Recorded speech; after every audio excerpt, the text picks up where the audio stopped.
Bonjour Keiko, Bonjour Marie, bienvenue merci pour un beaucoup. petit thé, Merci un bien. petit thé typiquement français, Oui. comme on aime les faire.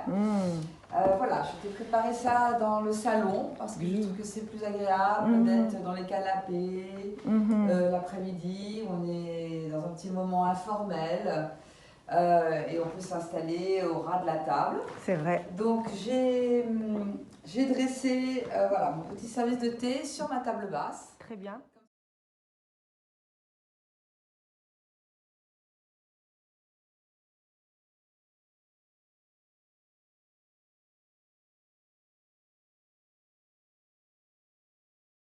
Voilà, j'ai tout dressé sur la table basse parce que je trouve que c'est un moyen agréable d'être. Certains peuvent s'asseoir par terre, sur les canapés, sur les chaises, suivant, voilà, pour être le plus à l'aise possible, hein.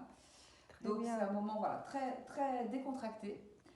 Alors j'ai simplement jeté un chemin de table C'est vrai. sur ma table pour garder un peu la transparence parce qu'on n'est pas dans une table dressée formelle, donc c'est plus décontracté. Simplement je voulais aussi apporter un peu de couleur, rappeler ce jaune safran dont j'avais très envie, que l'on retrouve actuellement dans les feuilles, Mode. et Oui. c'est Ah très beau oui. dans la nature. Voilà, alors c'est un petit thé pour 4 pour commencer, mais peut-être qu'on a des amis qui viendront après, parce que l'après-midi, on ne sait jamais, c'est plus vrai. informel. Les gens se succèdent suivant après une sortie, après un musée. Donc, j'ai préparé ce délicieux petit Sablé de sablé poilane. de poilane. Voilà, l'avantage c'est qu'on peut les laisser là, chacun peut piocher. Ils sont sur un serviteur. Ça, Vrai. c'est une forme très ancienne qui existait dans tous les services des grands-mères et qui avait un peu disparu. Et maintenant, ça revient beaucoup. Je trouve que c'est un très beau moyen d'avoir même quelque chose d'assez simple et de lui donner tout de suite un look prestigieux. C'est vrai. Comme un gâteau de grand chef. On met ça sur un serviteur et ça fait de l'effet. Moi, je l'utilise même aussi parfois pour mettre des bougies au milieu d'une table. D'accord. Donc c'est amusant. Oui, ça peut être joli. Voilà. J'ai évidemment mes délicieux Patrick Roger. petits chocolats de Patrick Roger qui sont indispensables comme petites délices entre deux gorgées de thé. J'adore les couleurs. Voilà, les Vrai. couleurs me rappellent donne, celles de mon service. Mhm. Et donc ici, comme tu vois, tout est dans un univers de rose pourpre et de vert flamboyant, avec donc les petites touches d'absinthe. Donc ça, c'est mes potiches que j'adore, qui peuvent servir de vase aussi, C'est vrai. qui sont un bel élément décoratif. D'accord. À chaque fois, tu mets les fleurs, donc. Alors moi, à la j'adore les table. fleurs. Pour moi, c'est très important, les fleurs, ça apporter la nature, surtout quand on est en ville. Et donc là, c'est mes petits gobelets. C'est qui vrai. sont vraiment les gobelets multi-usages. Parce que même avec 3 petites fleurs, là c'était la fin d'un bouquet. Oh. Il me restait quelques petites baies, des petites fleurs. On peut tout de suite faire un petit bouquet charmant. C'est vrai. Et je trouve que ça apporte un peu de poésie sur une table. Moi, je mets toujours des fleurs. Toujours. Toujours. C'est Obligatoire. une obsession chez moi. Obligatoire. Quelques petites fleurs. Même un tout petit bouquet. Quelque chose qui apporte voilà, un peu de nature. C'est vrai. Là, j'ai mélangé sur cette table plusieurs services. D'accord. Parce que j'adore mélanger. C'est comme autrefois dans les porcelaines des grands-mères, quand elles étaient peintes à la main, elles étaient toutes différentes finalement les tasses. C'est très récent qu'on fasse tout pareil, parce que c'est depuis que ça s'est industrialisé. Mais moi, comme je suis dans le pain-main, où chaque tasse est peinte à la main, je peux vraiment avoir cette liberté d'avoir toutes mes pièces différentes. D'accord. Et j'adore mélanger les styles. Donc là, j'ai mélangé 2 styles assez différents. L'unité, c'est la couleur. Donc, il y a la collection Panache, qui est une collection assez contemporaine, avec vraiment une technique très particulière que nous avons innovée, que nous avons inventée, avec un pinceau spécial que nous avons créé. Et donc, il y a un travail magnifique de pinceau avec des repiques d'or. Et ça donne un effet de plumes, de feuillage. C'est de l'abstrait. Chacun peut imaginer ce qu'il veut en voyant ses assiettes. Alors, il y a aussi les tasses assorties. va avec. Donc les tasses à thé. Donc là, j'ai pris des tasses à thé rondes. Mm. J'aime bien la rondeur, c'est plus féminin, c'est plus doux pour l'après-midi. Toujours avec le filet et l'anse en or mat 24 carats. Donc ça, c'est vraiment une qualité d'or la plus haute. Parce qu'il y a toutes sortes d'or dans la porcelaine, mais moi j'ai vraiment choisi la plus grande densité d'or. Ça lui donne cette jolie couleur. Quand l'or sort du four, il faut le polir, donc il y a tout un travail pour réussir à avoir ce doré qui n'est pas trop brillant, ni pas trop, ni pas assez. C'est vrai. Et donc, coordonné, comme tu vois ici, à mon panache, j'ai choisi la collection Jardin de Chalimard, que j'adore. C'est une inspiration d'une robe de bal de Joséphine de Beauharnais, donc la femme de Napoléon. Et j'ai vu cette robe à une exposition au Musée des Arts Décoratifs, au Louvre. Et j'ai adoré ce décor. C'était une broderie blanche sur un fond blanc. Alors évidemment, je l'ai réinterprété à ma manière, en lui apportant donc 3 couleurs. Sur une assiette, on peut choisir 3 couleurs. Donc ici, on a ce rose pourpre, qui est une très jolie couleur dans laquelle il y a beaucoup d'or. C'est ce qui donne cette profondeur. Et puis, deux verres différents et la branche.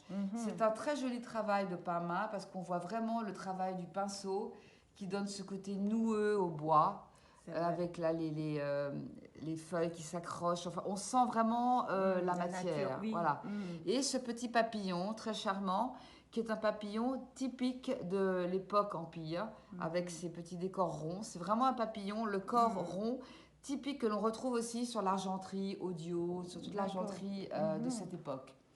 Donc voilà, donc ce décor très figuratif, mélangé avec mon panache, ici donc le panache rose. En fait, chez vous, il y a beaucoup de pourpre, il y a beaucoup de couleurs prunes. J'adore les couleurs. Pour moi, les couleurs, c'est la vie. Je pense que c'est important et je trouve qu'il ne faut pas hésiter à mélanger les couleurs. Parce que quand les couleurs sont belles, elles peuvent toutes se mélanger. Et moi, quand j'ai envie d'un coussin, tout d'un coup, j'ai adoré ce coussin, je ne vais pas me dire, ouh là là, mais je suis en prune et rose, je ne peux pas rajouter du vert. Non, on peut toujours rajouter. À partir du moment où il y a des petits rappels, et c'est là qu'effectivement mes rideaux sont absinthes, ils vont rappeler ce plan de table, ils vont rappeler les fleurs dans les bouquets, ils vont rappeler la potiche. On peut toujours mettre, on peut mettre toutes les couleurs mélangées à partir du moment où il y a des petits rappels et ça raconte une histoire. Et je trouve qu'au contraire, j'ai horreur des choses qui sont trop matchy-matchy. Et je trouve que c'est toujours intéressant d'être un petit peu borderline, un peu inattendu, voilà, que ce ne soit pas convenu. Oui. Parce que ça crée la surprise. C'est vrai. Donc c'est plus intéressant. C'est personnel voilà. aussi. Je pense qu'il faut, et quand il ne faut pas avoir peur, quand on aime des objets, de les faire vivre ensemble. C'est comme des personnes. Les personnes que l'on aime, elles peuvent être très différentes de tempérament. C'est vrai. Mais il ne faut pas hésiter à les faire se rencontrer. Et ça fonctionne. Il y a une vraie discussion. Oui, là, j'ai beaucoup de styles différents. Et ça fonctionne toujours. Parce qu'il y a la statue et Art Nouveau. Mes canapés sont italiens, beaucoup plus classiques. J'ai des tableaux très contemporains qui sont des tempéras. Mes appliques, c'est moi qui les ai créés. C'était des lustres de Murano que j'ai trouvé dans une brocante complètement cassée et que j'ai monté sur du métal. Donc voilà, tout est un mélange dans un appartement haussmannien. C'est intéressant d'avoir tous ces objets qui ont chacun une petite histoire. Les tableaux, c'est un ami qui les a fait. Là, ça, c'est une photo d'un ami aussi que j'ai acheté dans une galerie, que j'aime beaucoup. C'est un Scala à travers une vitrine. Là, ce sont des branches voilà, que j'avais peintes en rouge pour faire ce côté corail. Voilà, je trouve ça aussi joli. Mais donc, voilà, les couleurs sont toutes très différentes, mais ça s'harmonise. C'est vrai, voilà. Comme la table. Comme la table. Donc vraiment, c'est intéressant parce que mes collections, comme elles sont toutes uniques, on achète petit à petit. On ne va pas tout acheter d'un seul coup. On peut acheter une tasse avec une assiette. Et puis après, une autre tasse. Ou bien 2 assiettes. C'est vraiment, ça se collectionne. C'est vrai. Et ce qui est intéressant, c'est que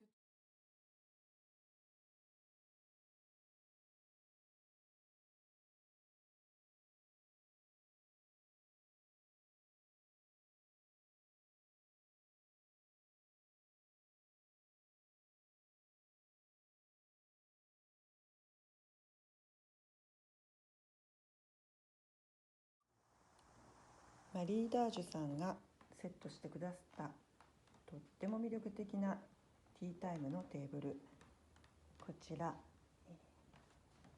カドー・ドゥ・フランスで、販売しておりますコレクションを使っています。パナッシュというシリーズ、こちらですね、コンテンポラリーなタイプと、あとこちらジャルダン・ドゥ・シャリマール、シャリマールの庭、このデザート皿と、あとティーカップ、ソーサーを、カドー・ドゥ・フランスで販売しています。それからご覧いただくと分かるんですけれども、こ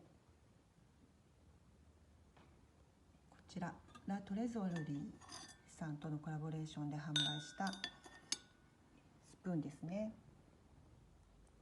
なかなか似合ってますよ。ポアラーヌのクッキーサブレ、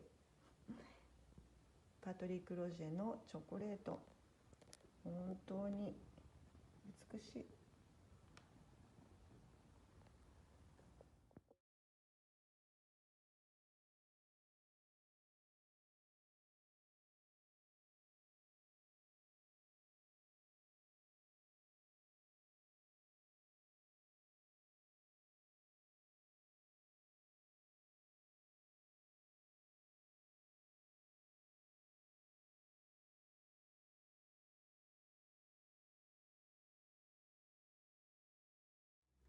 Bienvenue Keiko. Merci Marie. Voilà, ce soir je te convie à ma table de Noël que j'ai dressée pour 6 convives. D'accord.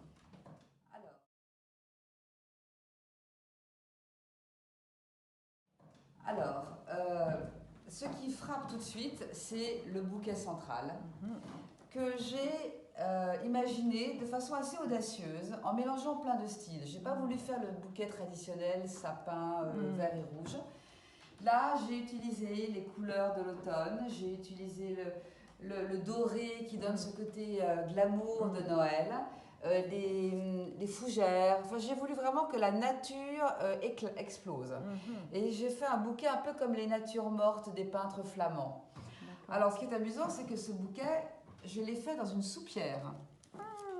En fait, donc ça permet, la soupière, ça permet d'avoir un bouquet qui n'est pas trop haut et de faire un bouquet assez large. D'accord. Parce qu'aujourd'hui, je trouve que les soupières, on a souvent des soupières qu'on utilise éventuellement, mais pas toujours, ou qui restent dans les placards. Et c'est un bon moyen d'utiliser une belle soupière. C'est le bouquet de fleurs. C'est vrai. Alors, autour de ce bouquet se déroule la table. Alors, comme tu vois, j'ai gardé ma table, je n'ai pas mis de nappe. C'est vrai. Parce que j'aime beaucoup ces tables, qui sont des tables très contemporaines, que j'ai fait faire par un ferronnier. Des tables noires laquées. Donc je trouve que ça fait un fond très dramatique, comme disent les Américains, qui met bien en valeur la blancheur de la porcelaine. Voilà. Et puis le brillant reflète les bougies, reflète l'ambiance festive. Pour réchauffer ma table, évidemment, j'ai mis des sets. J'ai mis des sets dorés parce que c'est Noël et que voilà, il faut que ça brille. Donc des sets ronds parce que je trouve que ça prend moins de place que les rectangulaires et puis ça épouse la forme des assiettes. Et je voulais quand même qu'on voit bien ce fond noir. C'est un peu comme la nuit de Noël, les étoiles qui brillent dans le ciel. Voilà. Et j'ai choisi également, comme tu vois, des couverts dorés qui rappellent le doré des sets. Les serviettes de table sont en lin blanc avec des broderies dorées. Donc j'ai alterné, comme j'adore mélanger, j'ai effectivement à chaque bout de table mis des serviettes blanches avec un petit liseré doré et ici des serviettes anciennes, vintage, avec une broderie que j'avais achetée en Égypte. Voilà, c'est des vieilles assiettes. Pour les verres, j'ai choisi donc mes jolis verres anciens. Donc là, le verre à eau, le verre à vin, le petit verre, parce qu'on va boire pas mal de sauternes. On va démarrer avec un foie gras, donc on sera avec du vin blanc. On aura sauterne puis vin blanc, parce que là, je vais après avoir du saumon, donc plutôt des choses qui demandent du vin blanc. Et exceptionnellement, sur la table aussi, la coupe de champagne. Alors moi, j'adore les coupes. Je préfère 1000 fois les coupes parce que on a toutes les bulles du champagne qui sortent, qui se développent. Et donc, c'est beaucoup plus agréable. Et ça, c'est vrai que c'est très difficile de trouver aujourd'hui des coupes. Ça, c'est un service ancien. Donc, il y avait des...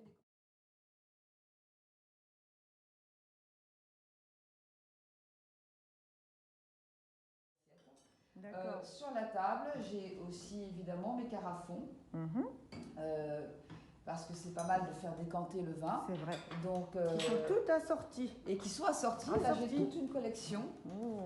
J'ai une grande collection de carafons. Parce que ce service de verre, c'était 48 verres, donc c'était pour des très grandes tables. Donc, évidemment, il y avait les carafons qui allaient avec. Voilà. D'accord.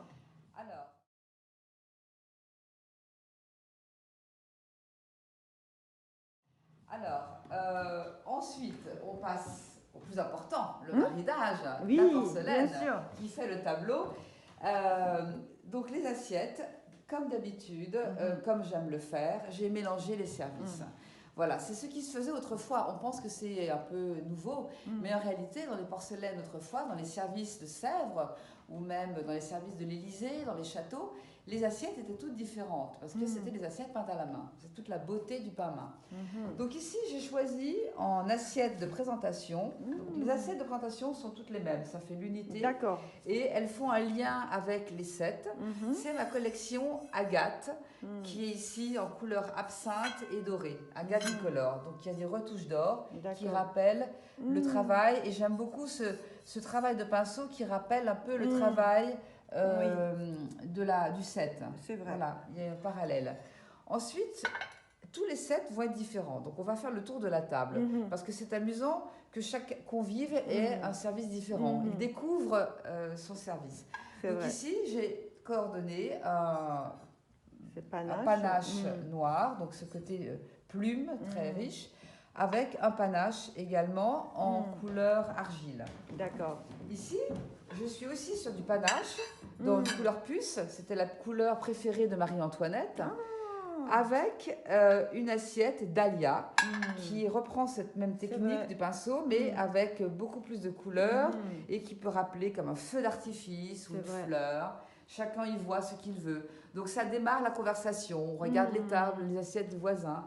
On est déjà dans la fête en regardant les assiettes.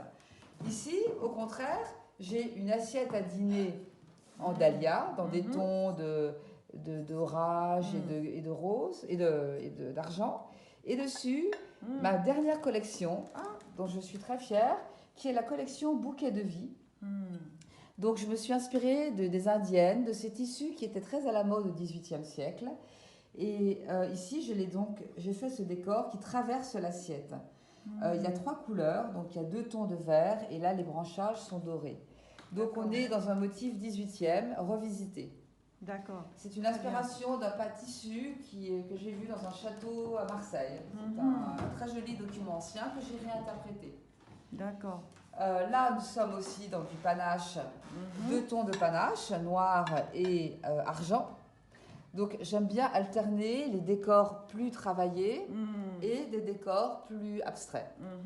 Et enfin, ici aussi, panache, donc panache en prune, avec parure, qui est une autre dérivée de cette collection panache et dahlia. Voilà. Et on termine. Donc aux 2 extrémités, j'ai mis les bouquets. Voilà. Il y a toujours une logique. Il y a 2 bouquets à chaque extrémité. Il y a 2 panaches en diagonale et dahlia et parure aussi en diagonale. Parfait. Donc il y a une certaine logique dans la continuité, dans le mélange. Voilà. Entendu. C'est mélangé, mais il y a toujours un lien. Tout comme dans les couleurs, là il y a cette couleur rosée que l'on retrouve dans l'assiette. On retrouve le noir de l'assiette du voisin dans la fleur ici. D'accord. Donc il y a toute une histoire qui se déroule autour de la table, dans les couleurs. Il y a une unité dans les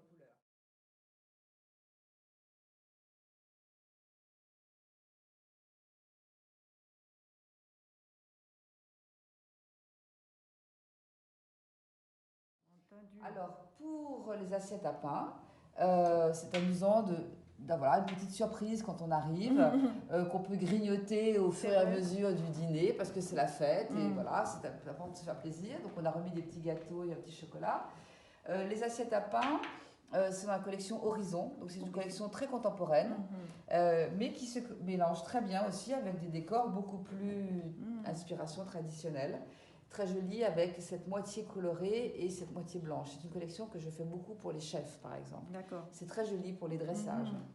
Dans cette table, on trouve combien de collections différentes déjà? Donc, Alors, Horizon. dans cette table, il y a Agathe, Dahlia, Bouquet de vie, Panache, Parure et Horizon. Donc il y a 6 collections différentes.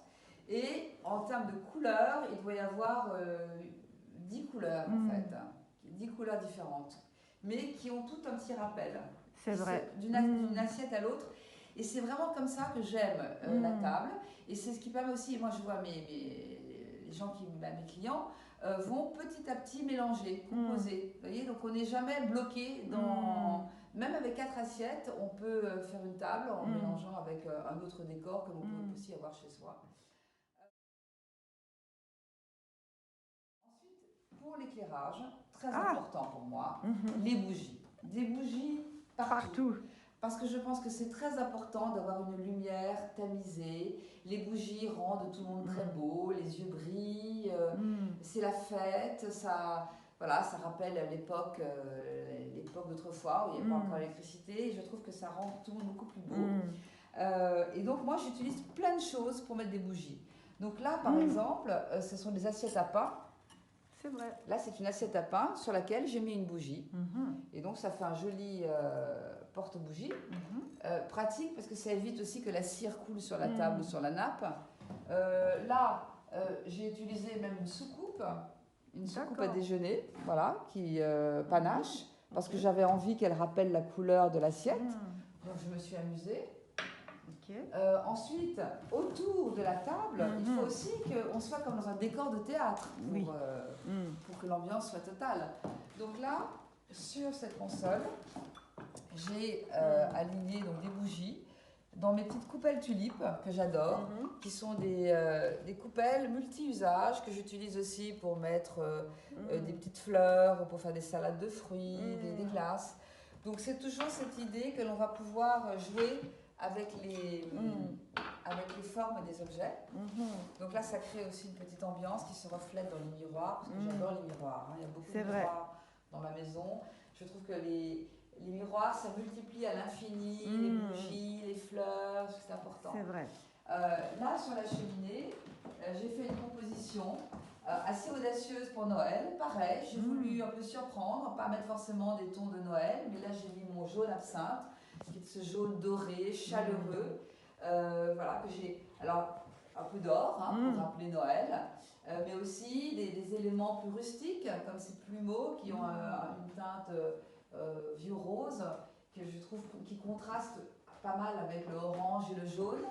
Donc voilà, c'est un bouquet surprenant, c'est pas du tout le bouquet traditionnel de Noël, mais c'est amusant voilà, de changer en fonction de ce qu'on a. Et puis alors, mes petits gobelets, parce que je trouve que c'est aussi important d'avoir des petits détails comme ça. Ça, c'est aussi des petits gobelets que je pourrais mettre sur la table. Si j'avais eu une grande table, j'aurais fait un chemin de table avec mes gobelets. Donc vous voyez, là, il suffit de quelques petites fleurs et on a un joli petit décor de centre de table. Et puis c'est important, là on a la hauteur aussi, quand le regard est plus bas, d'avoir quelque chose pour capter l'œil. Et j'aime bien jouer avec mes bougeoirs, mes photophores, les bougies qui se reflètent dans le miroir, qui lui-même se reflète dans le miroir d'en face. Donc on a toute une petite histoire.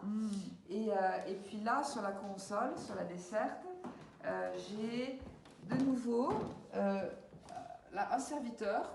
Donc à l'origine, ce sont des pièces qui étaient utilisées pour mettre des gâteaux, des desserts. Et ici, je l'ai utilisé comme bougeoir, on peut dire, pour faire une petite composition, comme une petite couronne d'advent, avec une bougie, pour meubler ma desserte. Très joli. Alors là, j'avais aussi d'autres assiettes. Je pouvais aussi imaginer une autre composition, ce qu'on peut faire. Si ça, donc, par exemple, si on avait envie un jour de faire, si j'avais envie de faire une table un petit peu différente, je pourrais tout à fait garder les mêmes assiettes à dîner. Donc, et simplement changer les assiettes à dessert. Voilà. Et donc là, par exemple, je suis dans la collection Cercle d'écaille. Ah.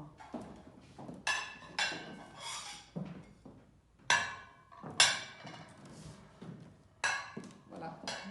Donc là, c'est un autre principe. Toutes les assiettes sont de la même collection, mais elles ont des couleurs différentes. Donc là, on est dans un univers d'or, champagne, cuivre, pêche. C'est vrai. Voilà. Donc c'était juste pour vous montrer qu'on peut vraiment, voilà. On pourrait aussi imaginer de mettre des papillons. Voilà. On pourrait aussi avoir des papillons. C'est infini. C'est infini. Voilà. Et là, on a une autre table. On a une table avec des papillons. C'est vrai. Donc c'est comme ça. On peut avoir plein de petits sets comme ça d'assiettes que l'on va pouvoir utiliser à des occasions différentes et dresser des tables différentes. C'est vrai. C'est comme une garde-robe. Oui, c'est vrai.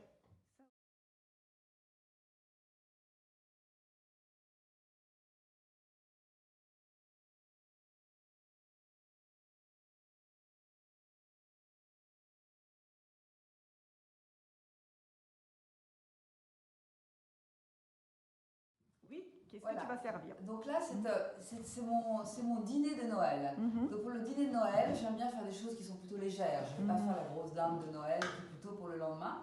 Donc la tradition chez nous, c'est en entrée du foie gras avec des petites confitures d'oignons confites, de figues, avec un peu de mâche. Donc quelque chose de léger. Ensuite, on a en plat principal des huîtres, beaucoup d'huîtres. D'accord. Et du saumon, voilà, qu'on accompagne parfois d'un peu de fenouil ou d'un petit légume comme ça. Et donc voilà, c'est léger. Et pour le dessert, on a la traditionnelle bûche de Noël.